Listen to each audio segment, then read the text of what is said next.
Thomas. K.T. Thomas. Yeah. Can you explain the concept of original sin?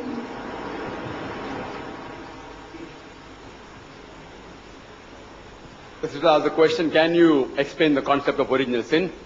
Sister, where Islam is concerned, there is no concept of original sin. In Islam, we believe every child is born sinless. And the Quran clearly states that no bearer of burden can bear the burdens of others. No bearer of burden can bear the burdens of others. Quran says in several places. Regarding the concept of original sin, taught by the church, I can tell you that. Taught by the church. And what the Bible says also, I'll tell you. I'm a student of comparative religion which compares both the teachings. And what the church teaches, that Eve, may Allah be pleased with her, that she tempted Adam for eating the apple. And you'll find the story in the book of Genesis, chapter number 3. That she tempted Adam to eat the forbidden fruit. And because of that, humankind is born in sin. In Quran, the story of Adam and Eve, peace be upon them, is mentioned. But there's not a single verse in the Quran which puts the blame only on Eve. In fact, if you read Surah Araf, chapter 7, verse number 19 to 27, it says that Adam and Eve, peace be upon them, they are addressed a dozen of times. It says both of them disobeyed Almighty God. Both of them repented. And both of them were forgiven. Both, the blame is put equally on both. There's not a single verse in the Quran which singles out Eve, peace be upon her. But there's one verse in the Quran which speaks only about Adam alayhi salam. In Surah Taha, chapter 20, verse number 121, it says that Adam, peace be upon him, disobeyed Allah subhanahu wa ta'ala. But if you read the complete Quran, the blame is put equally on both Adam and Eve. But in the Bible, the blame is only put on Eve, may Allah be pleased with her, saying that she tempted Adam to eat the forbidden fruit. If you go to Genesis chapter 3, verse number 16, it says that Almighty God says that you woman, you shall multiply in conception and bear labor pains. Means pregnancy is a punishment in the Bible because Eve disobeyed Allah subhanahu wa ta'ala. In the Quran, if you compare, sister, Quran says in Surah Nisa chapter 4, verse number 1, respect the womb that bore you. In Surah Luqman chapter 31, verse number 14, and Surah Haqaf chapter 46, verse number 15, it says that we have enjoined on the human beings to be kind to their parents. In travail upon travail did your mother bore you, and in pain did she give you birth. Pregnancy uplifts a woman, does not degrade her like the Bible. Coming to your original sin. So what they say, that since Eve tempted Adam to eat the forbidden fruit, therefore humankind is born in sin. Every child is born in sin. I am asking the question, did Eve ask me before eating the apple?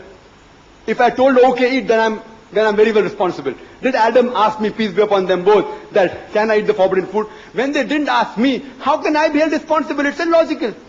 How can I be held responsible? If they'd asked me and if I've given them permission, then you can hold me responsible.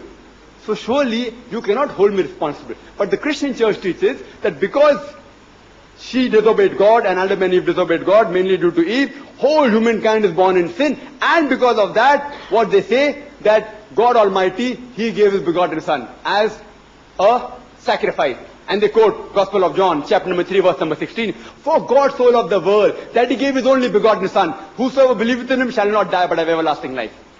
Again, this is a commentary I can give, if you want to know, of this verse. This begotten is not then the original manuscript according to 32 scholars of the highest eminence, Christian scholars. They say the word begotten is not there in the original manuscript. So if you analyze what the church teaches, that every human being is born in sin, and they quote, the soul that sinneth shall die. And it's a quotation of the Bible, I do agree with it. It is Ezekiel chapter 18, verse number 20. The soul that sinneth shall die. They end the verse where the verse doesn't end.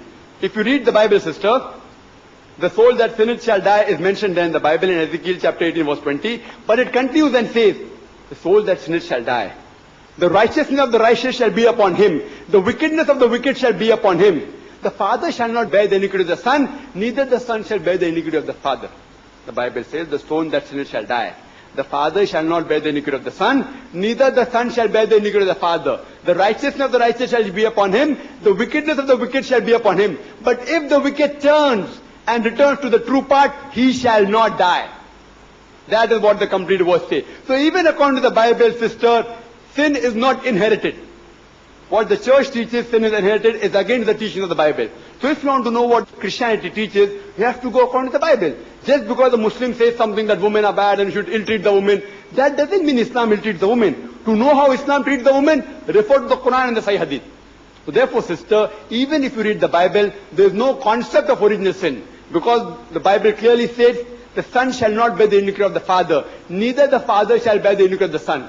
Iniquity means sins. If the son cannot bear the sins of the father, how can we be born in sin, sister? In Islam, every child is born as a masoom, as sinless. Irrespective whether he is born in a Christian family, a Hindu family or a Muslim family, he is born as a Muslim. Our beloved Prophet said every child is born in Deen al-Fitr, in the innate religion. He is born pure. Hope that answers the question.